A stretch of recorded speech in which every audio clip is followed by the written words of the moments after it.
الحمد لله نحمده ونستعينه ونستغفره ونعوذ بالله من شرور أنفسنا ومن سيئات أعمالنا من يهده الله فلا مضل له ومن يضلله فلا هادي له وأشهد أن لا إله إلا الله وحده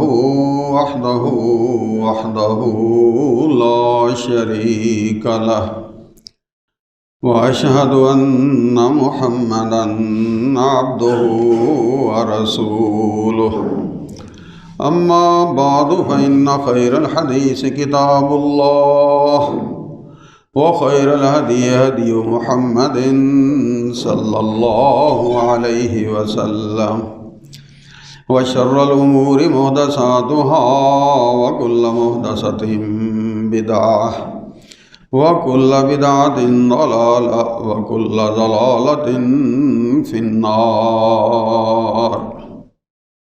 أعوذ بالله السميع العليم من الشيطان الرجيم من همزه ونفخه ونفثه.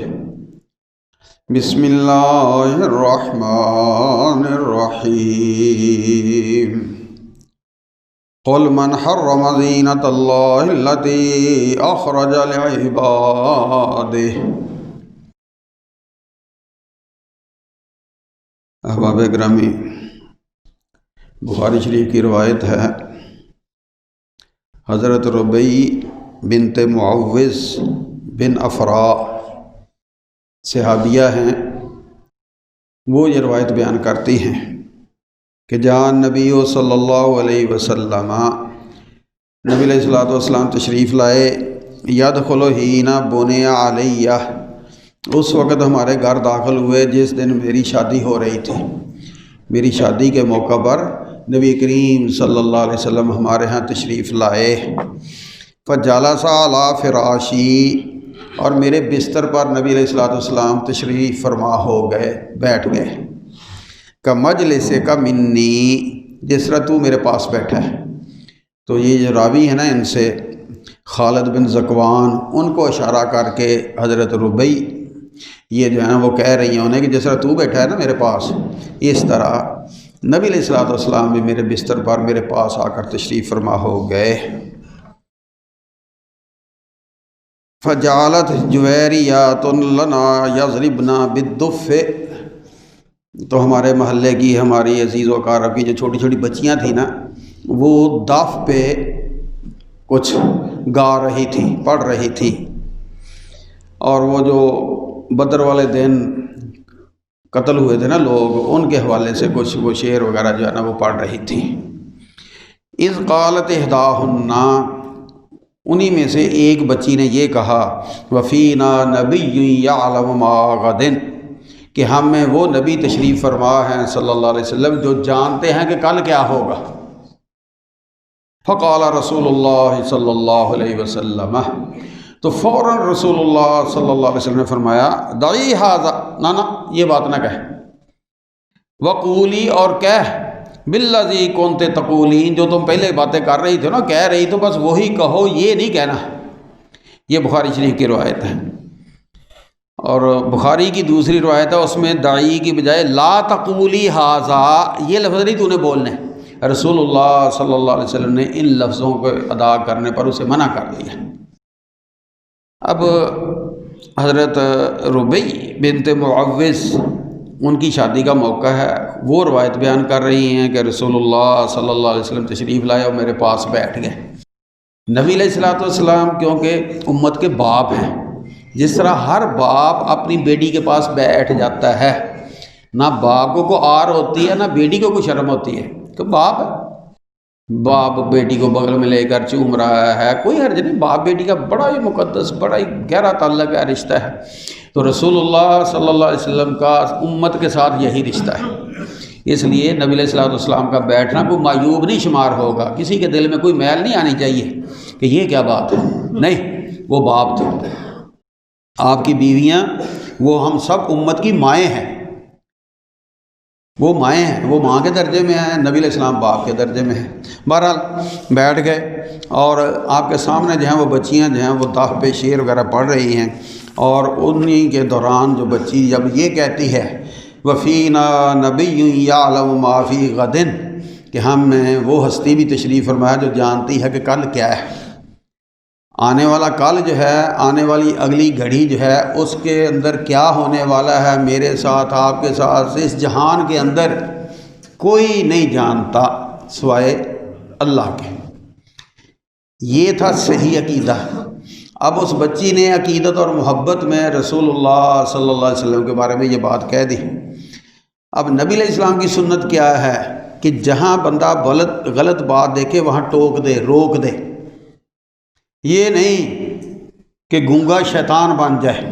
معذرت کے ساتھ بڑے بڑے اللہ والے، ان کے سامنے لوگ ان کی شان میں وہ باتیں چڑھا کر بیان کرتے ہیں کہ ان کی شان کے لائق نہیں ہوتی، اور وہ مست بیٹھے ہیں، ان کے سامنے وہ حرکتیں کرتے ہیں کہ ان کے لائق نہیں ہوتی، وہ عبادت کے درجے میں ہیں، وہ مست ہے۔ یہ بندہ گونگا شیطان ہے۔ جہاں شریعت کے خلاف آپ کو بات نظر آئے اسی طرح فوراً ٹوک دینا چاہیے، جس طرح رسول اللہ صلی اللہ علیہ وسلم نے اس بچی کو ٹوک دیا کہ نہ، یہ نہ، چھوڑ دے اس کو۔ اور لا تقولی ھذا دوسری روایت میں کہ نہیں، یہ لفظ نہیں کہنے۔ وجہ کیا تھی کہ یہ غیب جاننا جو ہے نا، یہ صرف اور صرف اللہ کی شان ہے۔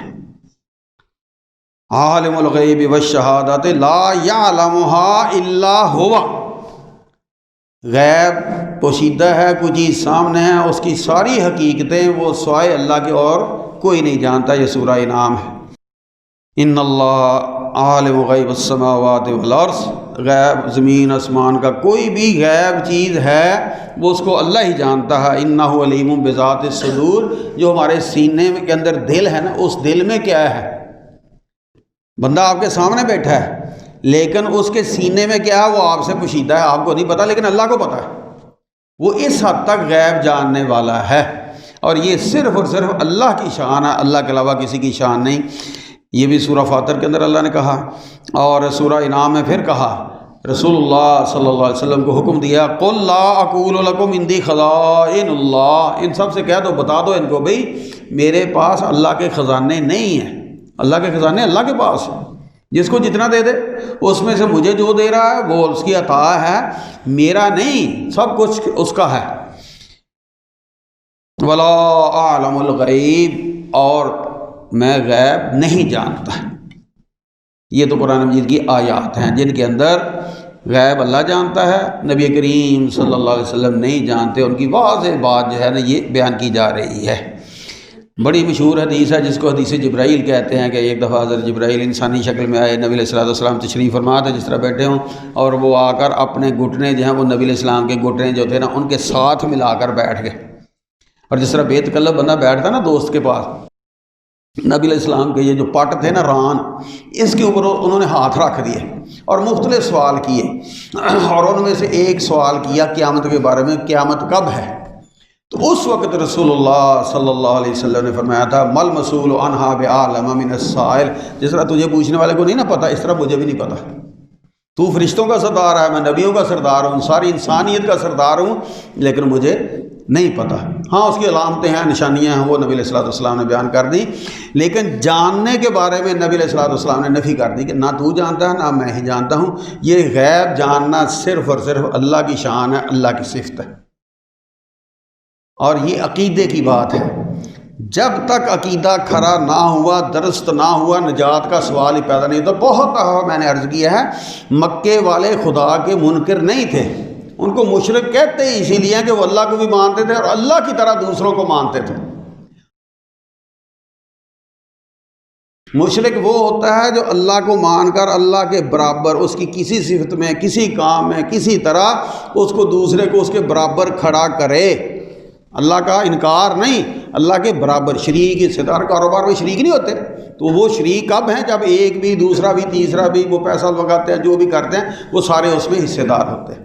تو مشرک وہ ہوتا ہے۔ اب ان مشرکوں کی اصلاح کے لیے اللہ تعالیٰ نے نبی کریم صلی اللہ علیہ وسلم کو مبعوث فرمایا تھا، اور 13 سال مکے میں نبی علیہ السلام نے سارا زور عقیدے کی اصلاح پر لگایا تھا، جس طرح آج کل زمیندار جو ہے نا وہ گندم سے پہلے پورا زور زمین کی تیاری پر لگاتے ہیں، پھر بیج ڈالتے ہیں۔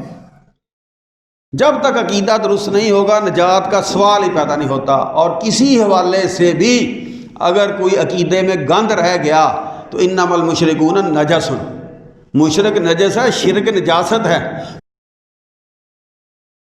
اب من دودھ میں ایک قطرہ نجاست ڈال دیں، کوئی پیے گا؟ جس کو علم ہو، ایک طرف من ہے، ایک طرف ایک قطرہ ہے پیشاب کا، لیکن کوئی پیے گا نہیں کیونکہ نجاست ہے۔ تو جو شرک کی نجاست ہے ایسی ہے کہ اگر اس نجاست کے ساتھ بندہ مر گیا نجات کا سوال ہی پیدا نہیں ہوتا۔ ان اللہ لا یغفر ان یشرک بہ ویغفر ما دون ذلک لمن یشاء، اللہ نے مشرک کو نہیں بخشنا، باقی سب کو اس کی مرضی ہے، جیسے بھی کرے۔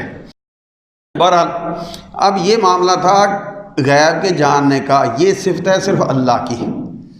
اللہ کا غیب کا علم جو ہے وہ ذاتی ہے، کسی کا دیا ہوا نہیں۔ آپ اور میں جو کچھ پڑھنے کے بعد ہم جان جاتے ہیں وہ استاد کی عطا ہوتی ہے، کتاب کی عطا ہوتی ہے۔ آج آپ کو ٹیلی ویژن کے ذریعے کسی ذریعے سے پتہ چل گیا، وہ علم آپ کو وہاں سے مل گیا، وہ عطائی ہے، ذاتی نہیں ہمارا۔ اللہ کا جو بھی علم ہے وہ سارے کا سارا ذاتی ہے۔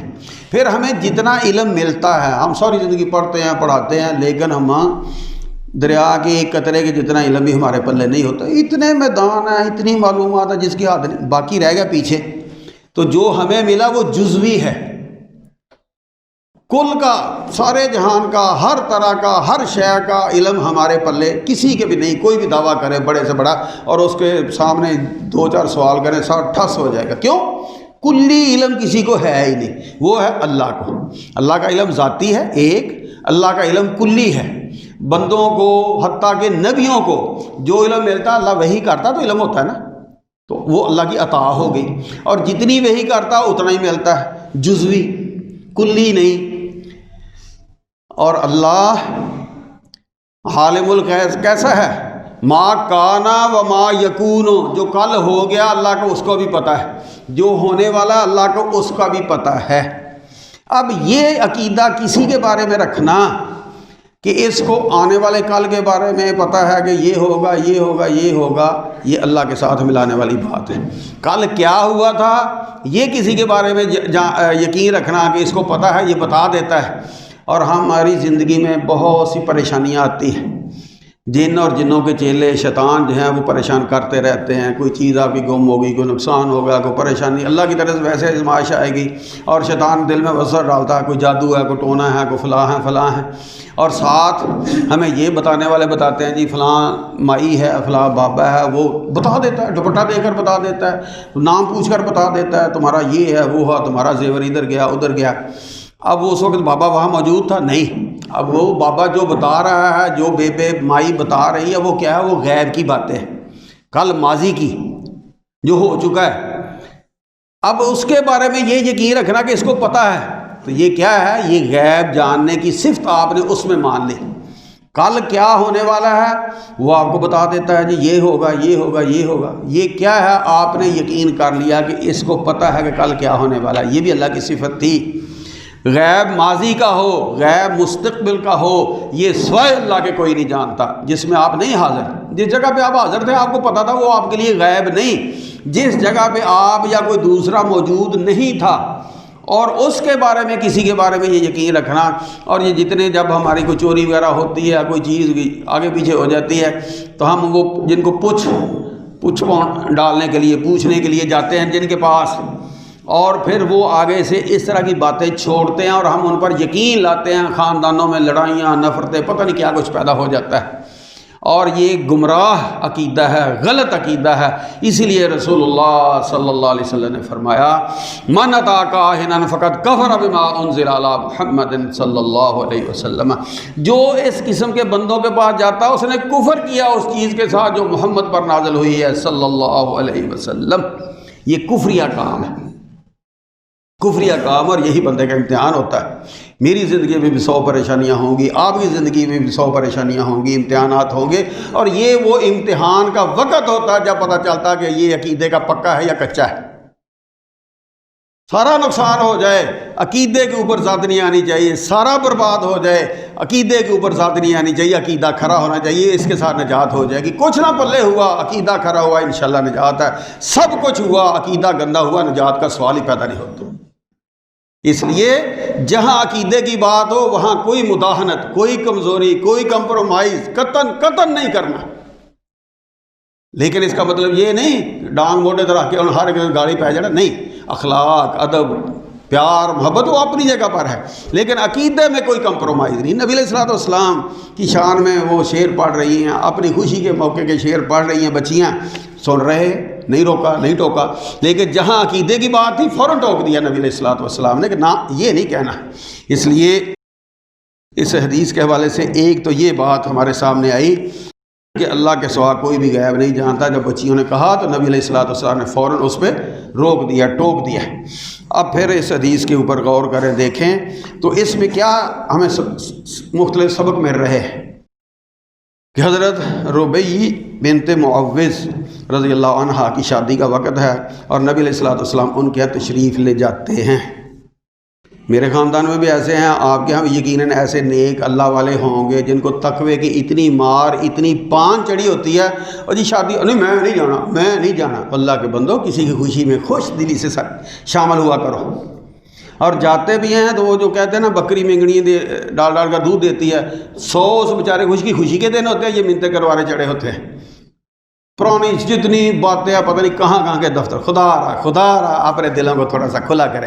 جس بیچارے کی خوشی کی گھڑی ہے اس کو خوشی سے منانے دیں، اس بیچارے کی منتیں، ترلے، پتہ نہیں وہ آپ کے پاؤں پہ ہاتھ لگا رہا ہے، یہ کر رہا ہے، وہ کر رہا ہے، یہ کون سی انسانیت ہے؟ انسان ہونے کے ناطے ہوگی غلطی، چلو ٹھیک ہے، کوئی بات نہیں، لیکن اب اس کی خوشی ہے، اسے بھی خوشی سے منانے دیں، خود بھی خوشی شامل ہوں، جس طرح نبی کریم صلی اللہ علیہ وسلم ان کی خوشی والے دن ان کے گھر جا رہے ہیں۔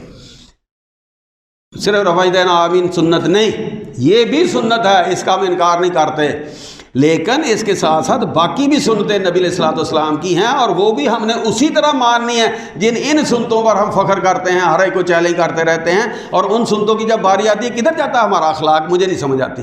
اور یہ کچی میں روایتیں نہیں آپ کے سامنے عرض کر رہا، یہ بخاری شریف کی روایت ہے، جس کو کسی کو پریشانی ہو وہ دیکھ لے، بخاری میں نمبر میں اس کو بتا دوں گا کہ نبی علیہ الصلوۃ والسلام کی سنت کیا ہے۔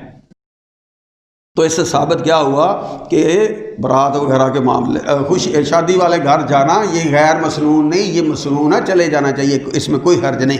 اور شادی والا جو بچہ ہے یا بچی ہے اس کو ملنا، اس کی خوشی میں اس کو مبارکباد دینا، یہ رسول اللہ صلی اللہ علیہ وسلم کی سنت ہے۔ اگر آپ کا رشتہ اجازت دیتا ہے تو اس بچی کے پاس بھی آپ بیٹھ سکتے ہیں، جس طرح باپ بیٹی کے پاس بیٹھتا ہے، بھائی بہن کے پاس بیٹھتا ہے، اس میں کوئی حرج نہیں۔ کمینی گندی ذہنیت کے ساتھ عورتوں کے اندر گھسے رہنا وہ بالکل حرام ہے، وہ جائز نہیں۔ لیکن ایک باپ کی طرح، ایک بھائی کی طرح اگر وہ بچی جو ہے اس تک آپ کا رشتہ آپ کو اجازت دیتا ہے تو آپ جا سکتے ہیں، جس طرح رسول اللہ صلی اللہ علیہ وسلم اس کے بستر پر آ کر اس کے پاس بیٹھ گئے تھے، تشریف فرما ہو گئے تھے۔ اسی طرح ان کی دل جوئی کے علاوہ اس موقع پر، اب وہ چھوٹی بچیاں جو ہیں وہ اپنے کلچر کے مطابق، اپنی تہذیب تمدن کے مطابق وہ دوڑے وغیرہ جس طرح ہمارے ہاں یہ ہوتے تھے، اب تو وہ کلچر ہی ختم ہو گئے ہیں۔ اس میں کیا تھا، محلے کی چھوٹی بچیاں ہیں، بعض بوڑھی عورتیں جو تھیں نا وہ بھی یہ جو پرات ہوتی ہے نا یہ بجاتی تھی، اور اس کے اوپر وہ دوڑے جو ہے نا وہ خوشی والے وہ پڑھتی تھی، تو وہ ان کا کلچر تھا۔ اب اس کلچر میں وہ پڑھ رہی ہیں، نبی کریم صلی اللہ علیہ وسلم ان بچیوں کو اس سے نہیں منع کر رہے، جہاں غلط عقیدے کی بات آئی تھی صرف اسی سے منع کیا۔ تو یہ بھی صحیح روایت ہے، اعلیٰ ترین بخاری شریف کی روایتیں ہم ہر طرف مانتے ہیں۔ اب آپ میں سے میرے سمیت کون جرأت کرے گا کہ اس کے گھر بچے بچی کی شادی اور وہاں دف بچ جائے، قیامت برپا ہو جائے گی؟ اب مولویوں نے دیکھ لو کی بن گئے، انہوں نے نویں ہوا لگ گئی ہے، 100 باتیں کریں گے، حالانکہ یہ سنت سے ثابت ہو رہی ہے، یہ چیز رسول اللہ صلی اللہ علیہ وسلم کی سنت سے یہ چیز ثابت ہو رہی ہے۔ اور دین میں جو چیز ثابت ہے اب اس کو گمانا، طویلیں کرنا، ادھر ادھر کے چکر دینا، گھیڑی دینا، خدا را اس کی بجائے اپنے آپ کو چکر دیں کہ سیدھا اس کے پیچھے لا کر کھڑا کر دیں۔ اپنے آپ کو ڈالیں اس رنگ میں جو رنگ رسول اللہ صلی اللہ علیہ وسلم سے جس میدان میں جس بارے میں ثابت ہو رہا ہے، روایت صحیح ہونی چاہیے بس، کہ واقعتاً یہ نبی علیہ الصلوۃ والسلام کا فعل ہے، نبی علیہ الصلوۃ والسلام نے کیا ہے۔ اور یہ عرض کرنے کا مقصد صرف یہ ہے کہ ہمارے دین میں خوشی کو خوشی کے رنگ میں منانے کی اجازت ہے، مختلف موقع پر یہ چیزیں جو ہیں یہ ساری ثابت ہو رہی ہیں۔ یہ بھی بخاری شریف کی ایک روایت ہے، حضرت عائشہ رضی اللہ تعالیٰ نے بتایا کہ ایک عورت کا انصار کے ایک آدمی کے ساتھ نکاح، اور دوسری روایت سے ثابت ہوتا ہے کہ وہ عورت جو تھی وہ حضرت عائشہ کے رشتہ داروں میں سے تھی، اس کا انصار کے عورت کے ساتھ نبی علیہ الصلوۃ والسلام تشریف لائے، اور یا عائشہ تو اور پوچھا، اے عائشہ ما کان معکم لہو، تمہارے پاس کوئی تفریح کا سامان نہیں تھا؟ کیونکہ انصار کے لوگ جو وہ تفریح کو پسند کرتے ہیں، بخاری کی روایت میں تو یہی ہے۔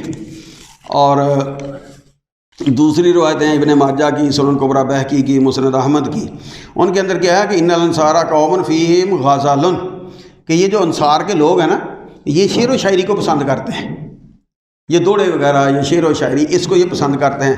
فلو بعثتم معہا، اگر تم اس بچی کے ساتھ جو ان کے گھر بھیجی ہے جس کا نکاح ہوا، کسی کو بھیج دیتی اور وہ میں یقولو جو جا کر کہتا اتیناکم فحیانا وحیاکم، ہم آئے، اللہ آپ کو بھی زندہ رکھے، اللہ ہم کو بھی زندہ رکھے، یہ جو دعاؤں والا سٹائل ہے، تو اس انداز کے یہ دوڑے، شعر، دعا اور یہ ساتھ بھیج دیتے تو یہ بھی بہت اچھا تھا۔ یہ رسول اللہ صلی اللہ علیہ وسلم عائشہ رضی اللہ تعالیٰ عنہ کو کہہ رہے ہیں، خوشی کا موقع ہے، اور اس موقع پر یہ جو گنجائش ہے یہ آپ کے سامنے آ رہی ہے اور صحیح روایتوں سے آ رہی ہے۔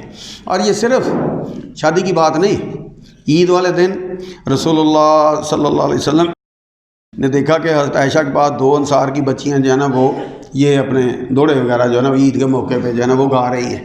نبی علیہ السلام لیٹے ہوئے تھے، تشریف ماتھے پر لیٹے ہوئے تھے، چہرہ جو ہے نا وہ بھی چادر سے ڈھانپا ہوا تھا۔ حضرت بکر صدیق تشریف لائے رضی اللہ تعالیٰ عنہ، حضرت عائشہ کو گھورنے لگے، غصے ہونے لگے، اور نبی علیہ السلام کے گھر میں یہ کیا ہو رہا ہے؟ یہ تجھے نہیں نظر آ رہا ہے عائشہ تو کیا کر رہی ہے؟ نبی علیہ الصلوۃ والسلام نے اپنے چہرے مبارک سے چادر ہٹائی اور کہا کہ ابو بکر یہ عید ہے، عید ہے، روکا نہیں بچیوں کو۔ حضرت بکر صدیق رضی اللہ تعالیٰ عنہ کو نبی علیہ الصلوۃ والسلام نے فرمایا یا ابا بکر انا لکل قوم عید وھذا عیدنا، ہر قوم کی عید ہوتی ہے اور آج ہماری عید ہے، اور یہ عید کے موقع پر بچیاں یہ جو اس طرح تھوڑا بہت کر رہی ہیں تو یہ کوئی غیر شرعی نہیں۔ اگر غیر شرعی ہوتا تو کیا آپ کا ایمان اس بات کو گوارا کرتا کہ نبی علیہ الصلوۃ والسلام ایک لمحے کے لیے بھی برداشت کرتے؟ جب نبی علیہ السلام برداشت کر رہے ہیں تو پھر میں اور آپ کیوں نہیں برداشت کرتے؟ ہمارے سامنے وہ اسلام آیا ہے کہ نیک وہی ہے جس کا چہرہ تنا ہوا، کسا ہوا، سخت مکروہ، یبوست، خشونت چڑھی ہوئی، اور کسی سے ہنس کر بات کرنا کہ سارا ہی تقویٰ رڑ جائے گا، ڈل جائے گا، بہہ جائے گا اگر میں نے ہنس کر بات کر لی، چہرے پہ مسکراہٹ آ گئی تھوڑا سا، قطعاً یہ اسلام کا مزاج نہیں ہے، یہ سب تکلفانہ ہے۔ تکلف کیوں ہے؟ انسانی زندگی ہمیشہ ایک سی نہیں رہتی، کبھی ہم خوش ہوتے ہیں، کبھی ہم غمگین ہوتے ہیں، کبھی ہم دوسرے سے راضی ہوتے ہیں، کبھی ناراض بھی ہوتے ہیں، تو کیفیات بندے کی بدلتی رہتی ہیں۔ اب نبی علیہ الصلوۃ والسلام کی کیفیت کا اندازہ لگا لیں کہ آپ سے زیادہ کوئی متین، کوئی سنجیدگی والا ہو سکتا ہے؟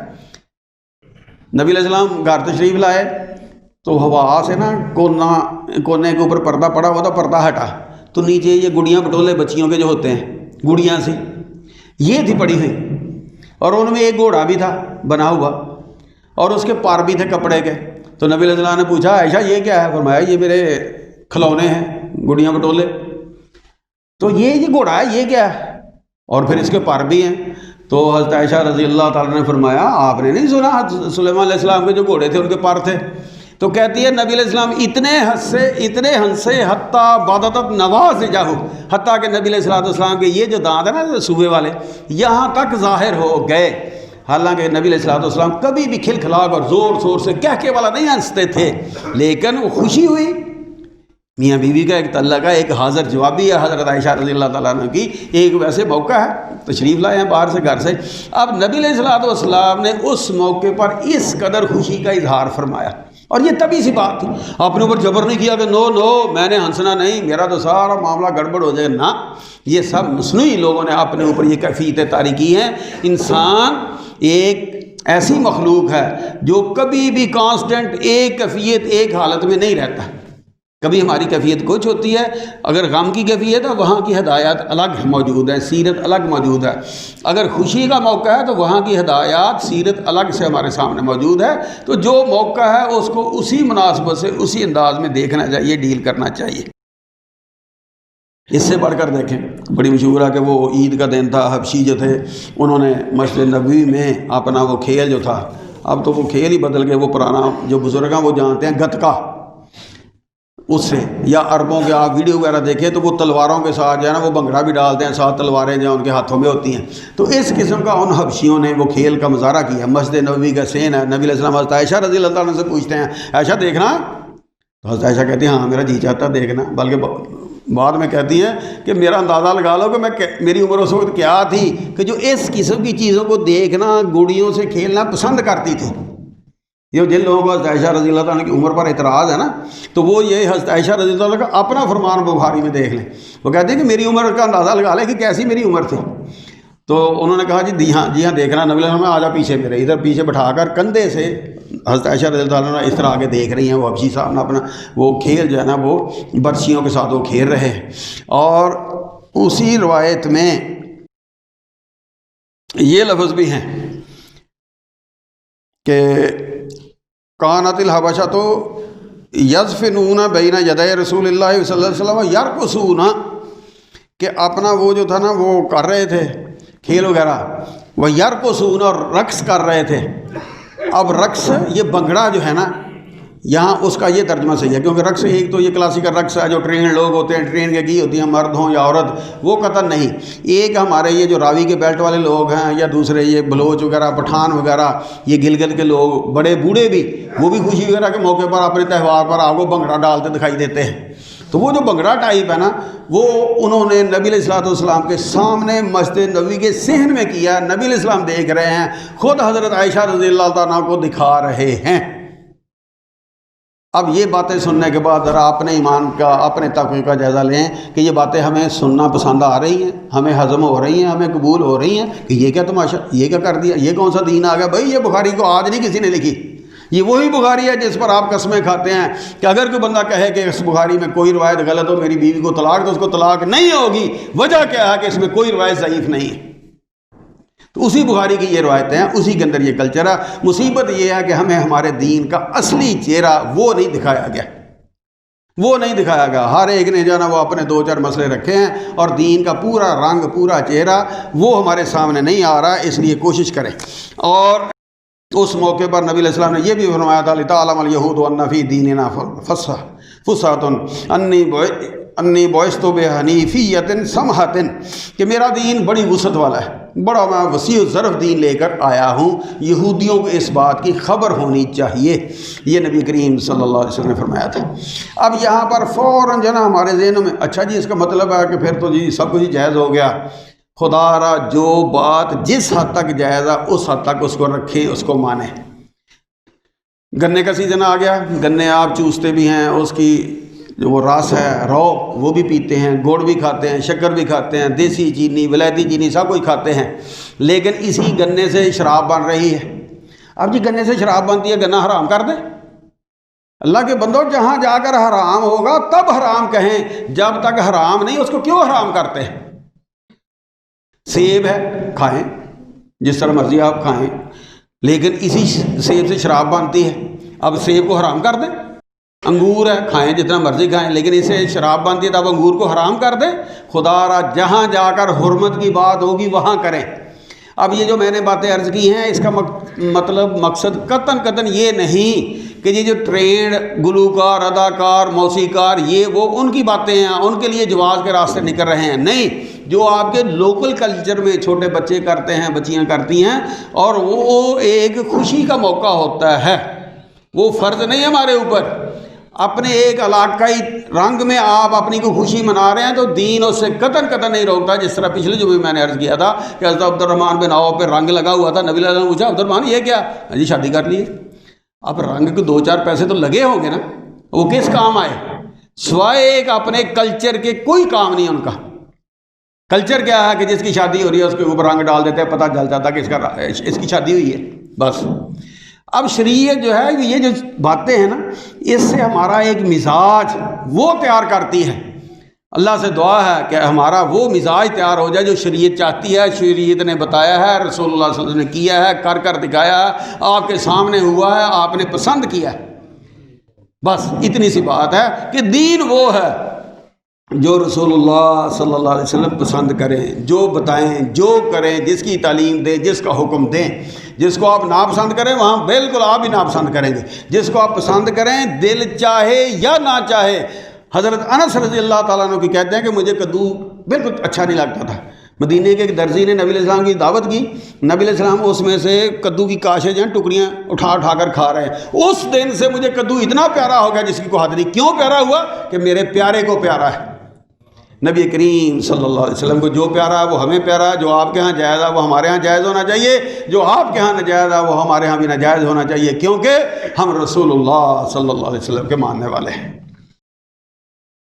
الحمدللہ نحمدہ ونستعینہ ونستغفرہ ونعوذ باللہ من شرور انفسنا ومن سیئات اعمالنا، من یهده اللہ فلا مضل له ومن یضلل فلا ہادی لہ، وأشهد أن لا إله إلا الله وحده لا شريك له، وأشهد أن محمدا عبده ورسوله، أما بعد فإن خير الحديث كتاب الله، وخير الهدي هدي محمد صلى الله عليه وسلم، وشر الأمور محدثاتها، وكل محدثة بدعة، وكل بدعة ضلالة، وكل ضلالة في النار۔